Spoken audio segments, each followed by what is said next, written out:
dengan doa. Bapa di sorga, kami bersyukur anugerah-Mu bagi kami Tuhan. Terima kasih kalau kami boleh terlahir sebagai wanita Allah.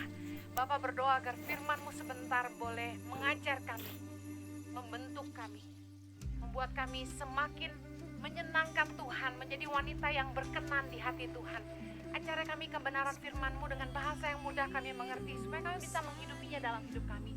Berikan hikmat dan wahyu Tuhan, dan tolong hamba-Mu, karena sungguh tanpa Engkau hamba tidak mampu. Biar hanya Kristus yang selalu dipermuliakan dalam hidup kami. Demi nama Yesus kami berdoa. Amen.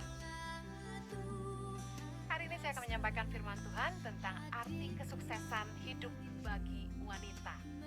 Apa arti kesuksesan hidup bagi Anda? Apa ukuran pencapaian hidup bagi Anda pribadi? Banyak orang yang mengukur kesuksesan hidup dari memiliki kekayaan yang melimpah, sehingga semua mimpi-mimpi keinginannya terpenuhi. Pengkhotbah 5 dalam perikopnya berkata, kesia-siaan kekayaan. Ayat 10 berkata gini, siapa mencintai uang tidak akan puas dengan uang, dan siapa mencintai kekayaan tidak akan puas dengan penghasilannya. Ini pun sia-sia. Yang menulis kitab Pengkhotbah adalah Raja Salomo yang kita tahu sangat-sangat kaya. Kalau kita pengen dengar arti kesuksesan hidup dari seseorang yang kaya, dia berkata bahwa yang mencintai uang tidak akan puas dengan uang. Bahkan setiap orang yang mencintai kekayaan tidak akan puas dengan penghasilannya. Dikatakan ini pun sia-sia. Di ayat 11 dibilang gini, dengan bertambahnya harta bertambah pula orang-orang yang menghabiskannya. Dan apakah keuntungan bagi pemiliknya selain daripada melihatnya? Ketika harta melimpah, ketika uang sudah menjadi banyak, kita berpikir itu merupakan pencapaian kesuksesan hidup. Karena itu yang seringkali menjadi ukuran takaran dari kesuksesan hidup seseorang. Tapi saya menemukan banyak wanita yang hidup kaya raya karena dia sukses dalam karirnya, karena punya suami yang kaya raya. Tapi saya menemukan beberapa di antara mereka tidaklah bahagia. Ada seorang wanita yang berkata kepada saya, suaminya punya simpanan istri lain di China, bahkan sudah punya anak. Ada istri saya berkata, mereka tahu bahwa suaminya tidak setia karena hartanya melimpah, usahanya banyak, suami jarang di rumah, pindah-pindah kota, pindah negara, dan yang menyakitkan punya istri di mana-mana. Kalau kita pikir kesuksesan atau pencapaian hidup adalah melimpahnya harta, membuktikan banyak orang yang tidak menikmatinya. Jadi apakah kalau kita tidak kaya raya berarti kita tidak sukses? Anda bisa jawab sendiri. Yang kedua, mungkin ada ibu-ibu atau wanita yang merasa hidupnya belum sukses kalau belum nikah. Karena ukuran pencapaian kesuksesannya adalah menjadi seorang istri dan ibu. Makanya banyak perempuan yang merana karena belum menikah. Apakah yang tidak menikah tidak sukses? Apakah yang tidak punya anak tidak sukses? Bicara soal menikah, yang saya tahu, jodoh itu dari Tuhan, tidak semudah yang kita pikirkan. Ada orang-orang yang maksa nikah karena usia, dan kemudian tidak bahagia. Kalau kita nikah, tujuannya apa? Kalau nikah untuk bahagia, kita akan kecewa. Karena sesungguhnya pernikahan itu justru menyempurnakan kita, membuat kita harus berubah dalam segala aspek. Ketika kita hidup dua menjadi satu, tidaklah mudah. Kalau orang tidak menikah dikatakan tidak sukses, menurut saya begini, menikah itu gak mudah, dan gak semudah itu cari pasangan hidup. Kalau Tuhan tidak mengizinkan kita menikah, apakah berarti kita tidak sukses? Toh, yang menikah pun hari ini belum tentu berkata mereka sukses. Malah banyak dari mereka yang sudah menikah berharap mereka tidak nikah. Kalau orang menikah untuk bahagia, kenapa akhirnya banyak yang cerai juga? Kemudian, apakah kalau tidak punya keturunan berarti kita tidak sukses sebagai perempuan?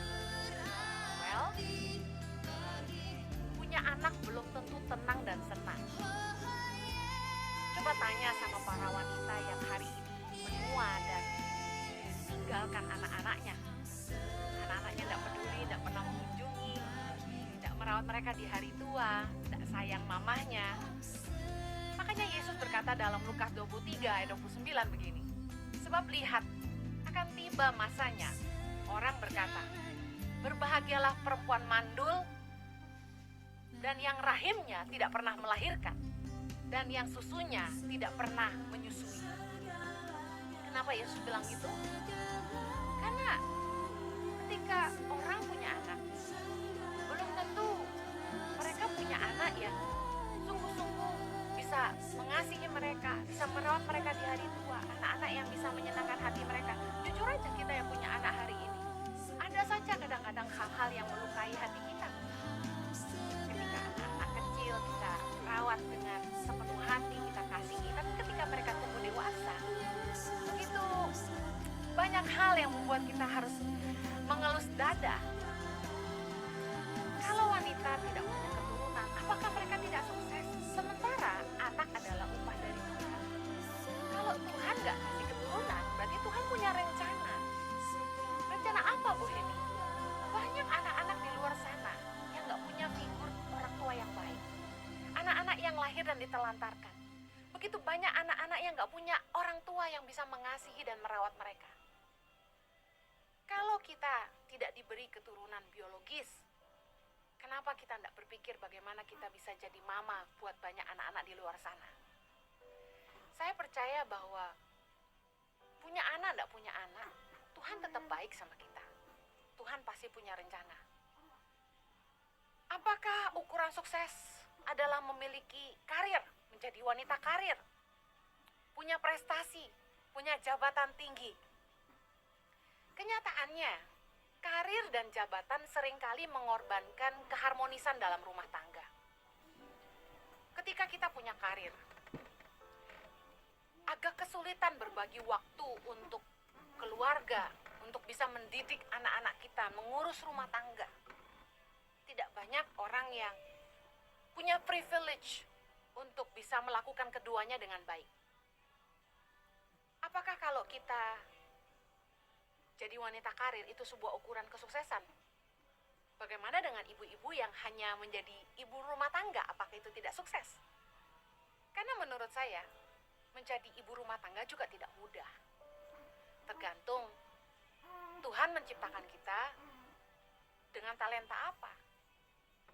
Kalau Anda punya talenta mengurus anak, saya lihat banyak ibu-ibu yang mengurus anak dengan begitu excellent. Saya aja sampai bilang, aduh saya nggak mampu seperti itu. Ada wanita yang memang diciptakan Tuhan dengan talenta untuk bekerja, bukan jadi semata ibu rumah tangga. Nah, mereka mungkin gak akan tahan duduk di rumah, ngeliatin anak lari sana sini, mereka pusing sendiri. Masing-masing orang punya bagiannya. Apakah kita harus jadi wanita karir baru sukses, punya prestasi baru sukses? Bahkan pernah ada yang bertanya gini sama saya, apakah kalau saya cuma jadi ibu rumah tangga dan tidak melayani seperti Ibu Heni, saya tidak sukses? Saya bilang tidak. Tergantung panggilan Tuhan buat kita masing-masing, kan? Ada juga yang menjadikan pemakaian Tuhan sebagai suatu ukuran kesuksesan dalam hidup. Kalau bisa dipakai Tuhan menyembuhkan orang sakit, dipakai Tuhan untuk jadi pengkhotbah hebat, dipakai Tuhan jadi hamba Tuhan, nah itu baru sukses. Belum tentu. Buktinya dalam Matius 7 ayat 21, Yesus berkata gini, bukan setiap orang yang berseru kepadaku, Tuhan, Tuhan, akan masuk ke dalam kerajaan sorga, melainkan dia yang melakukan kehendak Bapakku yang di sorga. Pada hari terakhir banyak orang akan berseru kepadaku, Tuhan, Tuhan, bukankah kami bernubuat demi namamu, dan mengusir setan demi namamu, dan mengadakan banyak mujizat demi namamu juga. Ayat 23, pada waktu itulah aku akan berterus terang kepada mereka dan berkata, aku tidak pernah mengenal kamu. Enyahlah daripadaku, kamu sekalian pembuat kejahatan. Bagi kita orang Kristen, hamba-hamba Tuhan yang dipakai Tuhan untuk bernubuat, mengusir setan, melakukan banyak mujizat, banyak penggemarnya, banyak pengikutnya. Itu menjadi ukuran kesuksesan. Wow, pemakaian Tuhan luar biasa. Sementara Yesus berkata, mereka ditolak dan dikatakan bahwa aku tidak mengenal engkau. Jadi saya percaya bahwa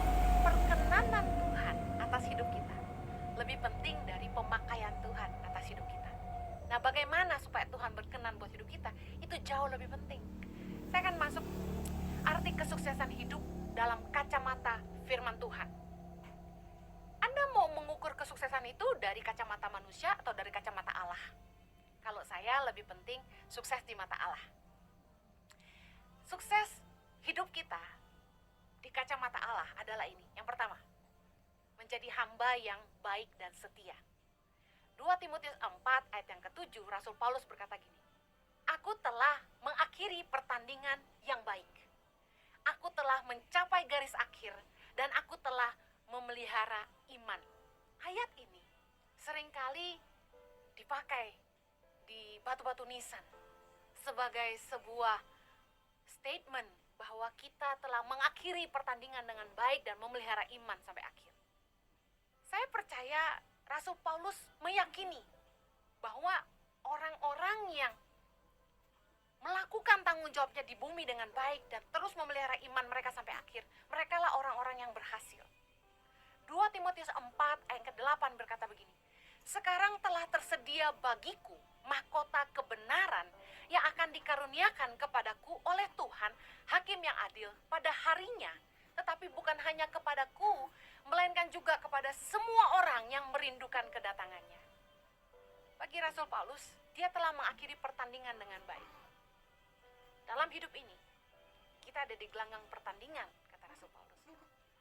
Bagaimana kita bertanding dan bagaimana kita tetap memelihara iman sampai akhir menentukan apa kita berhasil atau tidak. Saya percaya bahwa kesuksesan kita sebagai hamba yang baik dan setia adalah ketika kita bisa mempertanggungjawabkan semua yang Tuhan percayakan dalam hidup kita.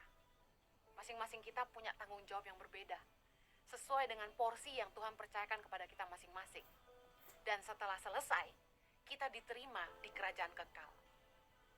Apa artinya semua pelayanan, semua harta, semua yang kita miliki di dunia ini kalau pada akhirnya kita tidak masuk surga?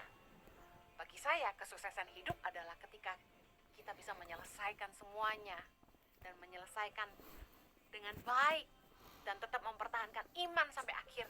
Dan ketika hidup kita selesai di bumi ini, Tuhan menyambut kita dalam kerajaannya. Itu kesuksesan hidup bagi saya. Oleh karena itu, kalau kita ingin jadi hamba yang baik dan setia, mari setia hidupi kehendak Tuhan.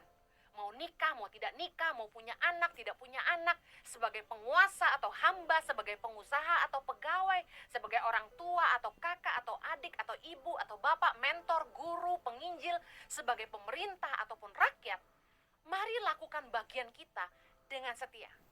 Mari kerjakan semuanya dengan yang terbaik. Setia dalam setiap perkara yang Tuhan percayakan hari ini. Ada yang dipanggil untuk menikah, ada yang dipanggil untuk tidak menikah. Ada yang dipanggil jadi hamba, ada yang dipanggil jadi penguasa. Ada yang dipanggil untuk jadi orang tua, ada yang dipanggil untuk tidak punya keturunan. Mari lakukan bagian kita dengan setia. Ada yang dipanggil untuk menjadi pelayan Tuhan, ada juga yang dipanggil untuk duduk di pemerintahan. Mari lakukan bagian kita. Apa yang Tuhan percayakan di tangan kita hari ini. Tidak perlu pakai ukuran orang lain. Tidak perlu lihat apa yang Tuhan percayakan di tangan orang lain. Apa yang Tuhan percayakan di tanganmu hari ini. Lakukan itu dengan sungguh-sungguh. Dengan setia, dengan penuh integritas. Jadilah hamba yang bisa dipercaya. Hamba yang setia mengerjakan apapun yang Tuhan percayakan di tanganmu hari ini. Dan pastikan setelah kita mengerjakan semuanya, kita tetap memelihara iman kita sampai akhir. Mari saya ajak saudara melihat dalam perumpamaan tentang talenta di Matius 25 ayat 14. Sebab hal kerajaan sorga sama seperti seorang yang mau bepergian ke luar negeri, yang memanggil hamba-hambanya dan mempercayakan hartanya kepada mereka. Ayat 15, yang seorang diberikan 5 talenta, yang seorang lagi 2, dan yang seorang lagi 1. Masing-masing menurut kesanggupannya, lalu ia berangkat. Ayat 21. Maka kata tuannya itu kepadanya, baik sekali perbuatanmu itu, hai hambaku yang baik dan setia. Engkau telah setia dalam perkara kecil, aku akan memberikan kepadamu tanggung jawab dalam perkara yang besar. Masuklah dan turutlah dalam kebahagiaan tuanmu. Kita tahu dalam perikop ini, kepada hamba yang diberikan 2 talenta dan 5 talenta, Tuhan memuji mereka. Karena mereka melipat gandakan apa yang dititipkan oleh tuannya. Hari ini, harta apa yang Tuhan percayakan di tangan Anda? Apakah Anda akan sia-siakan dan kubur saja? Atau Anda akan kelola, Anda akan lipat gali gandakan dan jadi berkat bagi Tuanmu. Karena hamba yang setia, mereka bersetia dalam perkara kecil. Mereka setia dalam apa yang Tuannya percayakan dalam hidup mereka. Sehingga ketika Tuannya kembali, firman Tuhan katakan, Tuannya memuji mereka.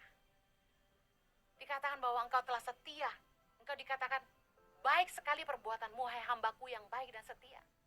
Saya rindu suatu hari nanti ketika saya kembali kepada Bapa di sorga. Saya dengar kata-kata ini. Baik sekali perbuatanmu, hai hambaku yang baik dan setia. Kalau kita ingin sukses hidup kita di mata Allah, mari kerjakan apa yang Tuhan kasih di tangan kita hari ini. Setiap kita dititipkan Tuhan tanggung jawab. Kita dipercayakan harta Tuhan yang harus kita kelola. Semua yang kita punya ini milik Tuhan. Harta apa yang Tuhan percayakan hari ini dalam tangan Anda? Anakkah? Keluargakah? Hartakah? Tahtakah? Jabatan? Pekerjaankah? Karyakah? Jemaatkah? Apa yang hari ini Tuhan percayakan di tanganmu? Ingat, Dia memberikan kepada kita menurut kesanggupan kita masing-masing. Karena itu kita nggak perlu iri hati melihat apa yang Tuhan percayakan di tangan orang lain. Kita nggak perlu bandingkan hidup kita dengan hidup orang lain. Setiap orang